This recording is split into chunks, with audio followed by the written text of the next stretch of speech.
नमस्कार। कैसे हो भाई?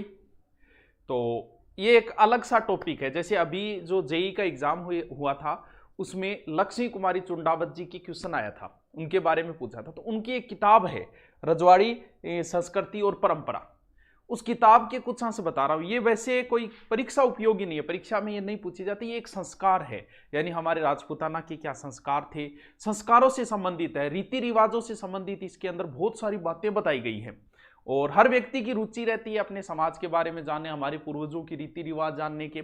तो इसमें बहुत अच्छी अच्छी बातें, मैं 4-5 बातें आपको इससे संबंधित बताता हूं। जैसे इसमें क्या है कि जैसे नहीं पता होता लोगों को कल्चर के अंदर, जैसे अपने तलवार के कैसे प्रयोग किया जाता है। अब तो करते ही नहीं लड़ाई दंगों में, लेकिन फिर भी तलवारों का जैसे शादी ब्याह में करते हैं, तो दुल्हन बेरो को किया डाली जाए, कोई इन डाले रखा है, कोई इन डाले रखे, क्योंकि उन्हें पता ही नहीं होता कि होगा कैसे। जैसे कभी इंस्पेक्टर को देखा होगा कि पिस्तौल किधर, पिस्तौल हमेशा इस साइड में होता है। क्यों? क्योंकि उसे इस हाथ से ही निकालना है उसे। तो वही तलवार का रूल होता है, वो भी इस साइड में होगी, उस हिसाब से होगी कि उसे निकाल सके। पता है उनको इन टांगिया रखेगो, कोई बिन ऊंधी टांगिया रखेगो। तो तलवार के उपयोग करने के भी अपने रूल होते थे। कभी भी देखना, तलवार को कभी भी मयान से बाहर नहीं निकाली जाती, उसके भी अपने नियम होते थे, क्योंकि हथियारों के प्रयोग के भी नियम होते थे। तलवार कभी पुराने, आप कोई देखना पुराने जैसे नाटक वगैरह आता है, तो जब भी कोई जिक्र चल रहा है और सबके पास तलवारें होती है, पुरानी राजपूती परंपरा में अगर कोई नाटक वगैरह आई, तो जब भी बात बिगड़ती थी तो तलवार धमकी देते थे, तो तलवार आधी बाहर निकालते थे। क्यों? पूरी तलवार बाहर तभी निकलती है मयान से जब वो तलवार या तो किसी का खून पिएगी, बाहर निकलेगी, या फिर उसके धार देने के लिए। तो अगर मयान से बाहर भी तलवार निकाली है तो या तो उसको लोह के ऊपर टच करके फिर वापस मयान में भेजी जाती थी, क्योंकि तलवार बाहर नहीं निकलती। तो ऐसी बहुत सारी परंपराएं जिन्हें हमें नहीं पता होता। तो ये वैसे परीक्षा उपयोगी नहीं, अपने जीवन उपयोगी है, तो अपन बात कर लेते हैं इनके ऊपर। इस किताब के अनुसार जो जो टॉपिक दिए गए हैं 4-5, वो टॉपिक मैं आपको बताता हूं। अच्छा भी लगेगा, हमारी कल्चर, राजपूताने की कल्चर जान के आपको भी अच्छा लगेगा। देखिए, पहली बात तो तलवार चलाना किनको सिखाया जाता था भी? राजकुमार को तलवार चलाना कैसे सिखाया जाता था रजवाड़ों के अंदर? सबसे पहले उसे केला काटना सिखाया जाता था, क्योंकि केला नरम होता है। उसके बाद में क्या है, एक जैसे मिट्टी का, गिल्ली मिट्टी का सांड टाइप का एक बनाया जाता था, उसके ऊपर तलवार चलवाई जाती थी।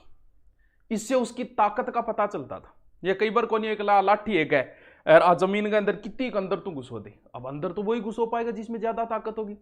तो उसके ऊपर, गिल्ली मिट्टी के ऊपर जब तलवार चलाते थे तो इससे पता चलता था कि इसमें ताकत कितनी है, क्योंकि वो 2 आंगल अंदर गई तलवार या 3 गई, इस हिसाब से।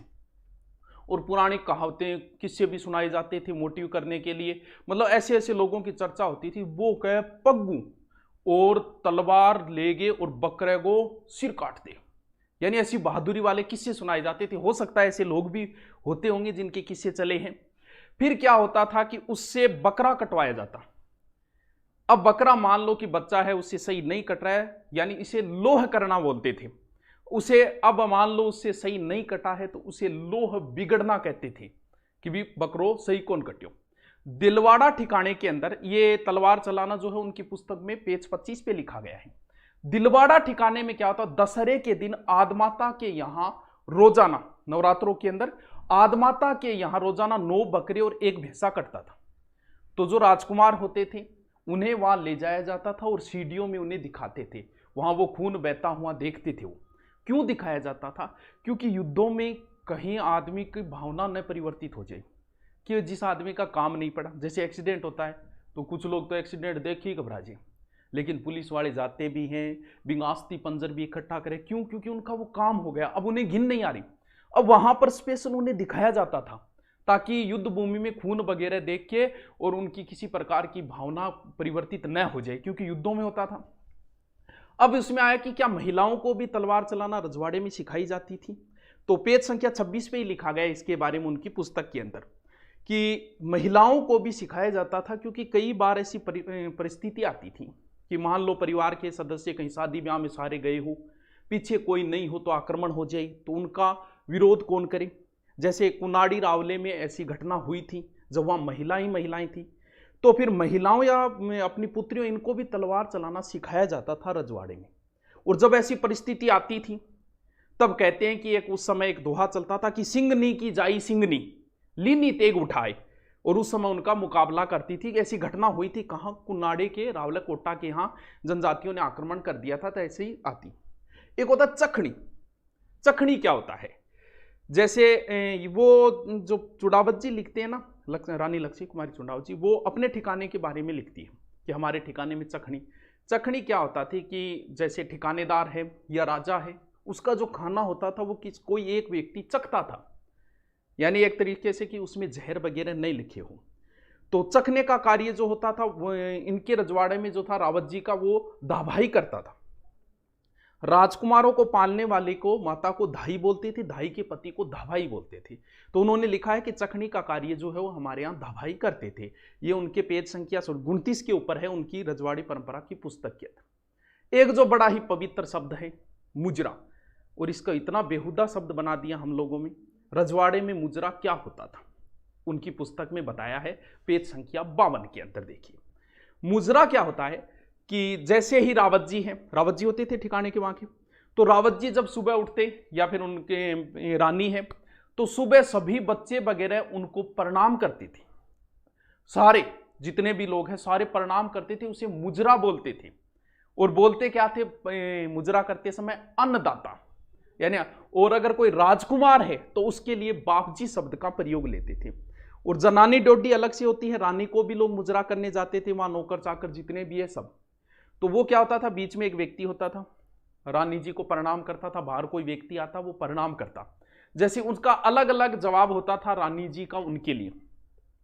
जैसे मान लो कोई राजपूत आया है और उसने मुजरा किया है, तो उसे वारणा फरमाया बोला जाए, यानी रानी साहिबा वापस जवाब देती थी वारणा फरमाया। मान लो कोई ब्राह्मण आया है तो रानी जी जवाब देती थी पगे लगना, और अन्य कोई जाति है तो उन्हें रानी जी कहती थी आशीष फरमाया।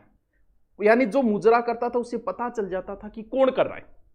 जैसे मान लो मारवाड़ साइड का कोई राजपूत या चारण होता था तो वो जय माता जी की करता था, या फिर मान लो नाथ जी साइड का आता था वो श्रीनाथ जी करता था, तो अंदर से रानी साहिबा उन्हें जवाब देती थी। जबकि ये शब्द बड़ा ही अच्छा शब्द था, यानी एक तरीके से संस्कार होता था। और क्या क्या संस्कार बताए उन्होंने बताया कि अगर जब तक बड़े खड़े हैं तब तक छोटा कोई बैठता नहीं था। हम हमारे बच्चों को यही संस्कार, यही तालीम देते हैं, जब तक हम ना बैठे हमारे बच्चे खड़े रहते हैं। ये संस्कार हुआ करते थे पहले। और क्या संस्कार बताए कि कोई भी व्यक्ति नंगे सिर जो है वो अंदर नहीं आएगा, और नंगे सिर यानी राजा जी भी या फिर रावत जी भी अगर नंगे सिर बाहर नहीं जाते थे, साफा या फिर और जो भी कोई चीज होती थी वो उठ के ही बाहर जाते थे। महल के अंदर भी घोड़े सहित प्रवेश नहीं। हाँ, कुछ रिपोर्टेड लोगों के लिए जरूर छूट होती थी, लेकिन घोड़े पे बैठ के महल के अंदर प्रवेश नहीं किया जाए। राज परिवार के सामने कभी तम्बाकू, कोई नशीला पदार्थ, यानी जब लोग बैठे हो बड़े उनके सामने ये कार्य नहीं होंगे। उनके सामने किसी को गाड़ी भी नहीं दी जाएगी। आपने के वह घरगा बैठे रोपड़ों से अनकाट बक रहे हैं, ये भी संस्कार हुए करते थे। यानी इनके पेज संख्या 52 के ऊपर है, इसका पूरा मुजरा शब्द क्या है इसकी पूरी व्याख्या की गई है उनकी पुस्तक में। एक शराब से संबंधित जो बड़ी भ्रांतियां होती है कि रजवाड़ों में शराब, क्या इस किताब में क्या लिखा है कि शराब कैसे सेवन करना, अगर परिवार की महिलाएं साथ में हैं, उनकी पुस्तक में संख्या 55 पे इसका जिक्र किया गया है। देखिए उसमें क्या बताया कि अगर परिवार वालों का कोई समारोह हो तब वहां जैसे खास परिवार का हो तभी महिलाएं पुरुषों के साथ में शराब वगैरह का होता था। लेकिन उसमें एक बड़ा खास बताया कि उसमें बेअदबी नहीं कर सकते, अदब से पेश आना पड़ेगा शराब के अंदर। कैसे उसमें बताया, स्पष्ट लिख रखा है उन्होंने कि एक बार बाप को मारने वाले को माफ किया जा सकता है, लेकिन शराब पी के किसी महिला के साथ दुर्व्यवहार कर दिया तो उसे माफ नहीं किया जाएगा। यानी बेअदबी बिल्कुल भी नहीं। और शराब के अंदर भी ये नहीं बीच में उठ के नहीं जा सकती। शराब के अंदर क्या होता है, जैसे मान लो कोई शराब नहीं पीता है तो कौन पियो मेरे, उसको भी तरीका होता है। शराब परोसने का भी तरीका होता था कि ससुर को कैसे देनी है, बड़े भाई को कैसे देनी है, दादाजी है तो उनको कैसे परोसनी है, और उसके अंदर मना करना है तो उसका भी तरीका बताया। मना करने का भी तरीका होता था। जैसे शराब से उसको हाथों में लेके माथे पे लगा के फिर अधरों पे रख के और वापस दिया जाता था।